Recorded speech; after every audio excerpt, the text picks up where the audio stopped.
अस्सलाम वालेकुम स्टूडेंट्स। आज मैं आप लोगों को सेकेंड ईयर बायोलॉजी का जो पेपर हो रहा है इंशाल्लाह कल होगा, तो उसके बारे में आपको गैस बता दूंगी। ठीक है, तो आप लोग जो इस गैस को देखेंगे ना, आप लोग जो देखेंगे मतलब पेपर एक तरह का, मतलब आप इस पूरे टॉपिक्स को कर लेंगे तो आप लोगों का पूरा यानी कोर्स कंप्लीट हो जाएगा। सेकेंड ईयर की बुक पूरी आपको यानी याद करने की ज़रूरत नहीं पड़ेगी, और ये आप लोगों के लिए एज अ सैम्पल के तौर पर काम करेगा। तो स्टूडेंट्स, इसमें मैंने आप लोगों को बहुत ही इंपॉर्टेंट टॉपिक्स बताए हैं जिसको आप लोग याद कर लेंगे तो आप लोगों का मतलब जो आप लोगों ने अब तो रिवाइज़ करना है ना आप लोगों, तो इन सब को आप रिवाइज़ करें और इससे फिर आप लोगों की तैयारी बेस्ट हो जाएगी। ठीक है, तो सबसे पहले हम लोग देखते हैं कि क्रोमोसोम से डीएनए वाले चैप्टर से स्टार्ट करते हैं। वैसे तो मैंने लिखना यहाँ से स्टार्ट किया था, बट मैं आप लोगों को वहाँ से बता देती हूँ। ठीक है, क्रोमोसोम्स एंड डीएनए से सबसे पहले हमारे पास क्या है, ट्रांसक्रिप्शन है, देन ट्रांसलेशन है, करैक्टरिस्टिक्स ऑफ जेनेटिक कोड है, डाउन सिंड्रोम है, sickle cell anaemia, theory about evolution of eukaryotes, Lamarck's theory, Darwin's theory of natural selection, homologous and analogous organs, Hardy Weinberg theorems को आप लोगों ने as a numerical भी practice करनी है। ठीक है, nitrogen cycle very important for long, xerarch succession ये भी आप लोगों के लिए बहुत अहम है। ठीक है, recombinant DNA technology it's also important for long, और पीसीआर पॉलीमरेज चेन रिएक्शन ये भी आप लोगों के लॉन्ग के लिए अहम है। ठीक है, ज़रूरी है, मतलब इंपॉर्टेंट है। और इसके बाद जेल इलेक्ट्रोफोरेसिस ये भी लॉन्ग में कई बार आ चुका है। Two major techniques for animal culture, इसमें आपस एनक्रिच डिपेंडेंट है, एनक्रिच इंडिपेंडेंट वाला जो टेक्निक है वो आप लोगों ने कंप्लीट करना है। ठीक है, उसके बाद है जीन थेरेपी और IDM integrated disease management. Integrated disease management में क्या होता है कि हर तरह के डिजीज़ के बारे में जो आप लोगों को टोटका पता होता है उस सबको हम लोग ऐड करते हैं, और उसके बाद हम लोग उससे रेलिवेंट मतलब सब टेक्निक को अपनाते हैं और उस पॉपुलेशन से उस डिज़ीज़ को ख़त्म करने की कोशिश करते हैं, तो उसको बोलते हैं इंटीग्रेटेड डिजीज़ मैनेजमेंट। उसके बाद है table schedule of vaccine. Table schedule of vaccine आप लोगों की बुक में गिवन है, टेबल एक, वो आप लोगों ने मेमोराइज़ करना है इसी तरह से। और उसके बाद टेबल शेड्यूल ऑफ वैक्सीन के बाद है read latest technique applied to enhance crop and fruit yield. तो फ्रूट एंड क्रॉप यील्ड के लिए आप लोगों के पास जो टेक्निक गिवन है सबसे लास्ट चैप्टर में, सबसे लास्ट जो चैप्टर है ह्यूमन वेलफेयर वाला, इस तरह कोई चैप्टर है, उसमें आप लोगों ने क्या करना है कि आप लोगों ने सिर्फ रीड करने टेक्निक्स को, और वो टेक्निक्स कौन कौन सी हैं, एक में हमारे पास है सिलेक्शन और एक हाइब्रिडाइजेशन है, और एक हमारे पास है एक्लिमाइजेशन। तो इस तरह आप लोगों ने टेक्निक्स को आप लोगों ने इसका एक कंसेप्ट ले लेना। ठीक है, इंपॉर्टेंट तो वो चैप्टर मतलब इंपॉर्टेंट इस लिहाज से नहीं है कि उसमें होम गार्डनिंग वगैरह कोई इंपॉर्टेंट नहीं है, आप लोगों ने सिर्फ थोड़ा सा कंसेप्ट लेना है, जिसका मैंने यहाँ पे लिखा है टेक्निक्स आप लोगों ने कंसेप्ट लेना है इसका। और लास्ट हमारे पास है role of bacteria in sewage treatment process, last chapter का है, आप लोगों ने इसको अच्छी तरह से याद करना है। ठीक है, लॉन्ग में आने के चांसेस के हैं, प्राइमरी इसका ट्रीटमेंट है, सेकेंडरी है और फिर टर्शरी है, तो उसको आप लोगों ने याद करना है, और फिर रोल ऑफ माइक्रोब्स भी याद करना है। अब नेक्स्ट हम लोग देखते हैं कि फर्स्ट वाले चैप्टर से हमारे पास कौन कौन से टॉपिक्स अहम है। ठीक है, अब उसको हम लोग देखते हैं इंपॉर्टेंट टॉपिक्स कौन कौन से जो कि हमारे गैस में शामिल है। Difference between myoglobin and haemoglobin, ये आपका बहुत ही इंपॉर्टेंट शॉर्ट क्वेश्चन बन सकता है। काउंटर करंट मल्टीप्लायर, ये भी आपका इंपॉर्टेंट है।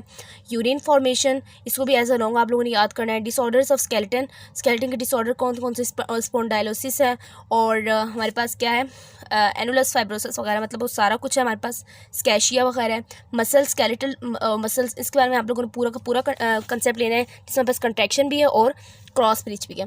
और AMP plus RMP, active membrane potential और रेस्टिंग मेम्ब्रेन पोटेंशियल कंप्लीट आप लोगों ने इसका कंसेप्ट लेना है, ये लॉन्ग में आने के चांसेस ज़्यादा है इसके भी। Sensory receptors name, sensory receptors के आपके पास नेम गिवन है, आप लोगों ने अगर बुक में देखा हो कि आपके पास सेंसरी रिसेप्टर्स वाली जो टॉपिक है उसके साथ डायग्राम बनी हुई है। नोजीसेप्टर्स है, फिर हमारे पास है पेसिनियंस, उसके बाद मैक्रल डिस्क, उन सब का आपको पास साथ फिगर में बताया हुआ है कि वो किसके लिए काम करते हैं, एक टच के लिए, कोल्ड के लिए, मैक्रल्स किसके लिए, टच और हीट वगैरह के लिए। ठीक है, इस तरह।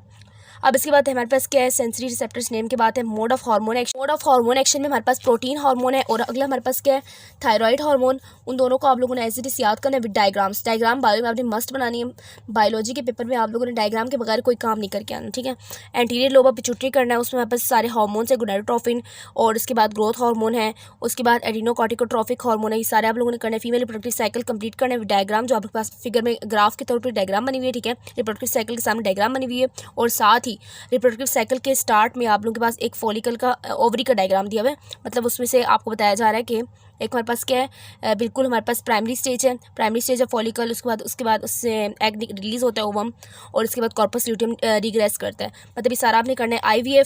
IVF भी आप लोगों ने करना है, इन विट्रो फर्टिलाइजेशन, और ये बहुत इंपॉर्टेंट है। टेस्ट ट्यूब बेबी टेक्निक भी बोलते हैं इसे। और उसके बाद है causes of male and female infertility, short में आने के चांसेस ज़्यादा है इसके भी।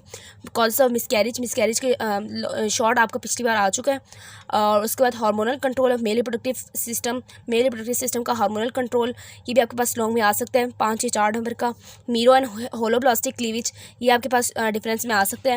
न्यूरुलेशन लॉन्ग में आ सकता है। न्यूरुलेशन वाला आप लोगों ने ऑर्गेनोजेनेसिस मतलब वाला टॉपिक है उसमें से निकाला, और न्यूरुलेशन विद डायग्राम, ठीक है। Neural crest cell fourth germ layer neural crest cell के तौर पे आ सकता है। अब उसके बाद स्टडी ऑफ ट्राइमेस्टर्स के आप लोगों ने क्या करना है, सिर्फ रीड करना है, फर्स्ट ट्रिमेस्टर और सेकंड ट्रिमेस्टर और थर्ड ट्रिमेस्टर। अब इसके बाद आपको पता होना चाहिए कि किस ट्रिमेस्टर के किस वीक में बेबी जो है ना रोटेट करना शुरू करता है, मतलब सेकंड ट्रिमेस्टर के 16th वीक में बेबी रोटेट करना शुरू करता है। इस तरह आपके पास ये ऑब्जेक्टिव में भी आ सकता है, ठीक है। एमसीक्यूज पॉइंट ऑफ व्यू से आप लोगों ने पास्ट पेपर्स को ज़्यादा से ज़्यादा फोकस देना इस पर। और उसके बाद हमारे पास एरिथ्रोब्लास्टोसिस फोर्टिलिस, ये हमारे पास RH ब्लड ग्रुप का एक डिजीज़ है, मतलब उसमें इनकम्पैटिबिलिटी होगी मदर एंड बेबी में, मतलब मदर एंड फीटस में। तो हमारे पास क्या होगा, एरिथ्रोब्लास्टोसिस फोर्टिलिस होगा, जिसमें हमारे पास एनीमिक कंडीशन हो जाती है और बेबी के एनीमियास ब्लड सेल्स क्या हो जाते हैं, टूटने लग जाते हैं। कलर ब्लाइंडनेस करना है आप लोगों ने, कलर ब्लाइंडनेस भी बहुत इंपॉर्टेंट है।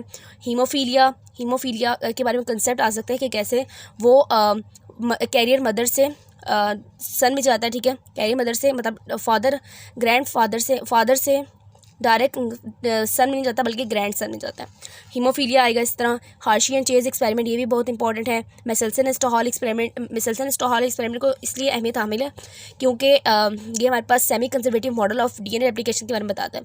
और DNA रेप्लिकेशन ओकाज़की फ्रेगमेंट्स के बारे में आपको बताना चाहिए। और DNA पॉलीमरेज के तीनों हमारे पास जो एंजाइम है वो आपको बताना चाहिए कि वो किस काम के लिए यूज़ होते हैं। और उसके बाद लीडिंग स्ट्रैंड्स का आपको पता होना चाहिए, ठीक है। और प्रूफ रीडिंग क्या होता है। तो ये था हमारा आज का गेस्ट पेपर, जो कि आप लोग जिसको इन सब को मतलब रिवाइज़ करना स्टार्ट कर देंगे तो फिर आपके पास बिल्कुल ही आसान हो जाएगा, मतलब आप आसानी से पेपर कर पाएंगे। तो इसमें से मैंने शायद एक छोड़ दिया, थायराइड हार्मोन फंक्शन जो है ना आपके पास 6 हमारे पास ये फंक्शन आपके बुक में गिवन है, पॉइंट्स में गिवन है, उसको एज इट इज़ आप लोगों ने याद करना है, ठीक है स्टूडेंट्स। ये हमारा आज का छोटा सा लेक्चर, तो आप लोगों के लिए मैंने गेस्ट पेपर बना लिया। अगर वीडियो पसंद आए तो लाइक करें, दूसरों के साथ शेयर करें, फैलोज़ के साथ भी ज़्यादा से ज़्यादा शेयर करें, मेरे चैनल को सब्सक्राइब करें। मिलते हैं नेक्स्ट लेक्चर में, तब तक के लिए अल्लाह हाफिज़।